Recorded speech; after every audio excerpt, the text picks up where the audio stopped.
អស្ចារ្យខ្លាំងមែនទែនប្អូនប្រុសហុករៀនចប់អនុបណ្ឌិតថ្ងៃច្បាប់ទេប៉ុន្តែមកធ្វើកសិកម្មដាំលម៉ើក្នុងមួយឆ្នាំរកបានរាប់សិបម៉ឺនដុល្លារថ្ងៃនេះខ្ញុំពិតជាមានសំណាងមែនទែនបានមកលេងចម្ការប្អូនប្រុសហុកនៅខាងកាចេះហើយបានជួបបងភក្ត្រាថែមក្នុងចម្ការគាត់នេះមានដាំលម៉ើច្រើនប្រភេទខ្លាំងណាស់ដីប្រហែលជា8ហិកតាហើយដាំលម៉ើហ្នឹងគឺសុទ្ធតែលម៉ើទាំងអស់ហ្មងមានលម៉ើលឿងលម៉ើទឹកក្រូចលម៉ើផ្កាឈូកហើយគាត់ប្រាប់សុទ្ធតែពូជយកមកពីអារ៉ាប់ទៀតហើយមិនដឹងជាឈ្មោះស្អីខ្លះនេះខ្ញុំភ្លេចបានហើយសុទ្ធតែមានពណ៌រស់ស្គូលអីណាគិតទៅថាអូយគាត់ក្មេងទេប៉ុន្តែគាត់ពូកែខ្លាំងណាស់ហើយសួរគាត់ទៅថាលម៉ើគាត់ហ្នឹងមួយដើមដាំបានប្រហែលគីឡូមើលទៅនេះមើលតែខ្ញុំលើកទៅដឹងហើយមួយធាងដែលខ្ញុំលើកឡើងហ្នឹង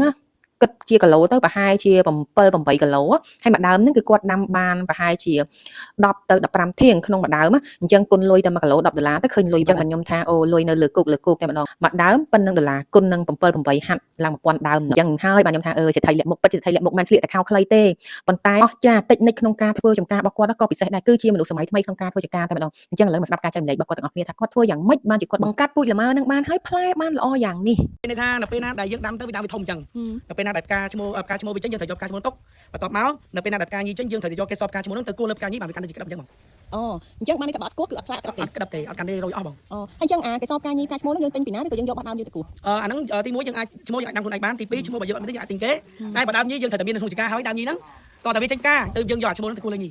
យើងធ្វើការផ្សំគេសវាទៅឈ្មោះមួយដើមដាក់ញីបាន10ទៅ20ដើមហើយយើងដាំឈ្មោះហ្នឹងគីលេទៅញីយើងដាក់ទាំងជួរនៅពេលណាដែលផ្កាញីយើងចេញយើងមកផ្សំគឺវាល្អដូចគ្នាហើយសូម្បីតែឈ្មោះក៏យើងថាយើងយកឈ្មោះបរិបពីក្របក៏បានយើងយកឈ្មោះជីលីកាក៏បានដែរឈ្មោះបានត្រឹមតែជួយកំណត់ឲ្យកាន់ក្តឹបរាល់រូបរាងពណ៌សម្បូររសជាតិទំហំយ៉ាងម៉េចគឺស្ថិតនៅលើដើមញីគឺជាអ្នកកំណត់ជោគវាសនារបស់ផ្លែអូខេតោះចុះជីបាទចុះជីតែជួយអីបានខ្លះជីវាជួយទី1វាធ្វើឲ្យផ្លែនឹងរីកល្អវាជួយធ្វើឲ្យផ្លែយើងផ្អែមវាជួយធ្វើឲ្យដីយើងល្អហើយចំពោះខ្ញុំបងមើលនេះណាមីដូរីមិនតន់ណាលីផងមីដូរីហ្នឹងខ្ញុំដាក់ទៅវាផ្អែមហ្មងអានេះវាសរីរាង្គមានន័យថា